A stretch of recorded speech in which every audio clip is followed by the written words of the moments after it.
Assalamualaikum, halo semuanya. Perkenalkan, nama aku Dia Dwi Nopianti dari Prodi Akuntansi dengan NIM 031111220007, kampus STY Suta Atmaja Subang. Video ini merupakan tugas akhir dari mata kuliah Hukum Bisnis dan Etika Profesi dengan dosen pengampu Bunda Sri Mulyati SEMSI. Selamat pagi pemirsa, Breaking News kembali hadir di sela-sela aktivitas Anda. Bersama saya, Diah Dwi Nopianti, yang akan memberikan berita terbaru dan teraktual dan akan memaparkan materi seputar etika akuntan profesional dalam bisnis.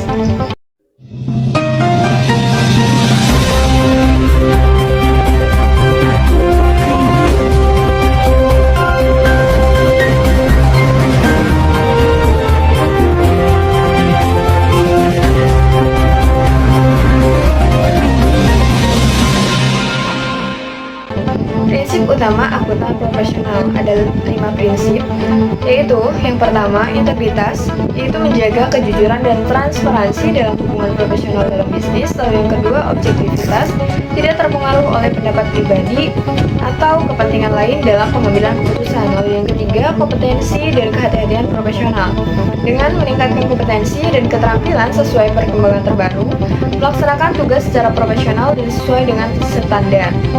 Berhati-hati dalam bertugas dengan langkah-langkah untuk memastikan pelatihan dan supervisi yang memadai bagi staf.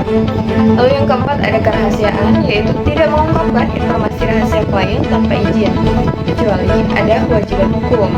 Penggunaan informasi rahasia untuk keuntungan pribadi itu sangat dilarang. Lalu yang terakhir, adanya perilaku profesional, mematuhi hukum dan peraturan, menghindari tindakan yang dapat merusak reputasi profesi. Tetapi ada situasi di mana pengungkapan informasi itu diizinkan. Yang pertama itu ketika pengungkapan yang sesuai dengan hukum dan disetujui klien atau pemberi kerja. Lalu yang kedua, pengungkapan yang diwajibkan oleh hukum seperti dalam sidang pengadilan atau kepada lembaga terkait pelanggaran hukum. Lalu yang ketiga, hak dan kewajiban profesional untuk mengungkapkan, harus sesuai dengan hukum dalam penelaahan mutu dan menjawab pertanyaan atau investigasi dari organisasi profesi atau regulator. Lalu melindungi kepentingan profesional dalam sidang pengadilan, mematuhi standar dan kode etik profesi yang berlaku. Lalu ada pertimbangan dalam pengungkapan informasi rahasia tersebut. Yang pertama, ada atau tidaknya izin dari klien yang dirugikan. Lalu yang kedua, ketersediaan bukti untuk mendukung informasi. Lalu yang ketiga, pemilihan media komunikasi dan pihak penerima. Ancaman terhadap profesionalitas. Yang pertama, situasi kerja dapat menimbulkan berbagai ancaman terhadap prinsip utama profesi akuntan. Kerangka konseptual diperlukan untuk mengidentifikasi, mengevaluasi, dan mengatasi ancaman tersebut. Akuntan harus menentukan dan menerapkan pengamanan yang memadai untuk mengurangi ancaman hingga tingkat yang dapat diterima. Jika ancaman tidak dapat dihilangkan, akuntan harus menolak atau menghentikan layanan profesional, bahkan membatalkan perjanjian atau penugasan. Klasifikasi ancaman. Yang pertama, adanya ancaman kepentingan pribadi, yaitu kepentingan keuangan atau lainnya yang mempengaruhi pertimbangan seorang akuntan. Lalu ancaman telah pribadi, yaitu ketidakmampuan akuntan untuk mengevaluasi hasil pekerjaan sebelumnya secara objektif. Lalu adanya ancaman advokasi, yaitu promosi klien atau pemberi kerja yang mengorbankan objektivitasnya. Lalu adanya ancaman kedekatan, hubungan dekat dengan klien atau pemberi kerja yang dapat menurunkan objektivitasnya. Lalu adanya ancaman intimidasi, yaitu tekanan nyata yang dirasakan yang menghambat objektivitas seorang akuntan. Lalu adanya pengamanan dan penyelesaian konflik etika pengamanan, upaya untuk menghilangkan atau mengurangi ancaman hingga tingkat yang dapat diterima, yang terbagi menjadi pengamanan eksternal, yaitu persyaratan pendidikan, pelatihan, pengalaman, pendidikan berkelanjutan, tata kelola perusahaan, standar profesi, pemantauan dan disiplin oleh organisasi profesi atau regulator, review eksternal oleh lembaga berwenang, pengamanan internal, yaitu kebijakan dan prosedur perusahaan, struktur organisasi dan budaya perusahaan, peninjauan internal dan kontrol kualitas. Lalu penyelesaian konflik etika yang melibatkan mempertimbangkan fakta yang relevan, isu etika terkait, prinsip utama, prosedur internal dan tindakan alternatif. Akuntan harus memilih tindakan terbaik setelah mempertimbangkan konsekuensi dari berbagai alternatif. Konsultasi dengan pihak internal atau direksi atau komite audit dapat membantu menyelesaikan masalah. Dokumentasikan permasalahan, diskusi, dan keputusan penting. Konsultasi profesional dengan organisasi profesi atau penasihat hukum mungkin diperlukan dengan memastikan kerahasiaan. Jika konflik tidak dapat diselesaikan, akuntan dapat menarik diri dari tim atau penugasan atau perusahaan. Etika akuntan profesional dalam bisnis. Akuntan profesional dalam bisnis bertanggung jawab atas penyusunan dan pelaporan keuangan serta informasi lainnya untuk organisasi pemberi kerja atau pihak ketiga.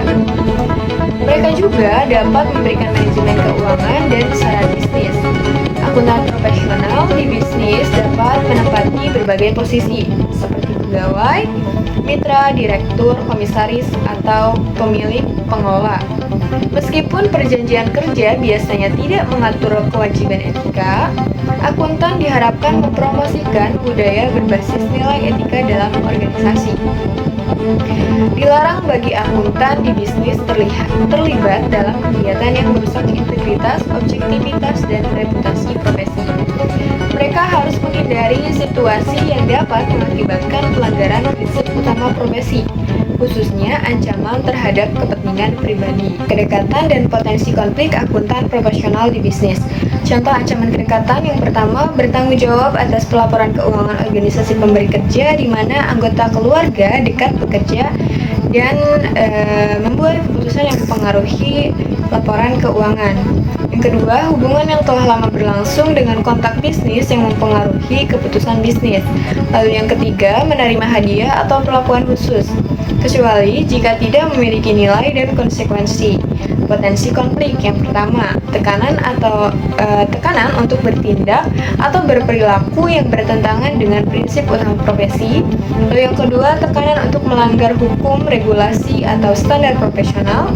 Lalu yang ketiga, tekanan untuk menerapkan strategi pengelolaan laba yang tidak etis atau ilegal.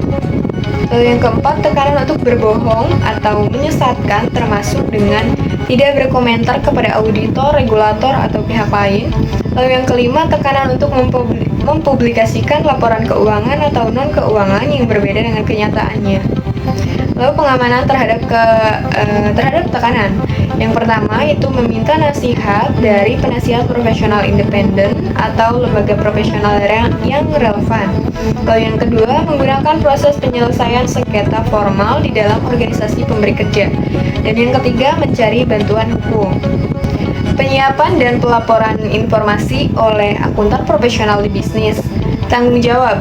Akuntan profesional yang bertanggung jawab atas laporan keuangan harus memastikan bahwa laporan tersebut disajikan sesuai standar pelaporan keuangan yang berlaku. Langkah-langkahnya yaitu dengan cara menjelaskan sifat transaksi bisnis, aset, dan kewajiban, mengklasifikasikan dan mencatat informasi secara tepat waktu dan memadai, melaporkan kenyataan secara akurat dan lengkap dengan mempertimbangkan materialitas. Lalu ada penolakan keterlibatan. Akuntan profesional harus menolak terlibat atau dikaitkan dengan informasi yang tidak akurat. Pelepasan keterkaitan. Akuntan profesional harus segera melepaskan diri dari informasi yang menyesatkan. Memperoleh bantuan hukum. Akuntan profesional dapat mempertimbangkan untuk memperoleh bantuan hukum jika diharuskan membuat laporan terkait informasi yang menyesatkan. Lalu bertindak dengan keahlian yang cakup. Akuntan profesional hanya boleh melaksanakan pekerjaan yang dikuasainya. Mereka tidak boleh menyesatkan pemberi kerja tentang keahlian dan pengalaman mereka. Lalu ada kepentingan keuangan. Akuntan profesional harus berhati-hati dengan situasi yang dapat menciptakan ancaman terhadap prinsip utamanya, karena adanya kepentingan keuangan pribadi atau keluarga dekat. Godaan dan bujukan dalam bisnis. Godaan dan bujukan. Akuntan profesional dalam bisnis atau keluarga dekatnya mungkin menerima godaan atau bujukan dalam bentuk hadiah, keramah tamahan, perlakuan istimewa, dan permintaan yang tidak pantas atas nama persahabatan atau kesetiaan. Ancaman. Godaan dan bujukan dapat menciptakan dua jenis ancaman. Yang pertama, adanya ancaman kepentingan pribadi. Terjadi ketika godaan dilakukan untuk mempengaruhi tindakan dan keputusan, mendorong perilaku tidak jujur atau melanggar hukum, atau untuk mendapatkan informasi rahasia. Ancaman intimidasi. Terjadi ketika godaan diterima dan diikuti dengan ancaman untuk diungkapkan sehingga merusak reputasi akuntan profesional atau keluarga dekatnya. Tekanan untuk memberikan tawaran. Akuntan profesional dalam bisnis mungkin menghadapi situasi di mana mereka diharapkan atau ditekankan untuk memberikan tawaran untuk mempengaruhi proses pengambilan keputusan atau memperoleh informasi rahasia. Tekanan ini dapat datang dari internal, misalkan dari rekan kerja, atasan, dan lain-lain, dan dari eksternal, misalkan dari pihak luar yang menawarkan keuntungan bagi organisasi pemberi kerja.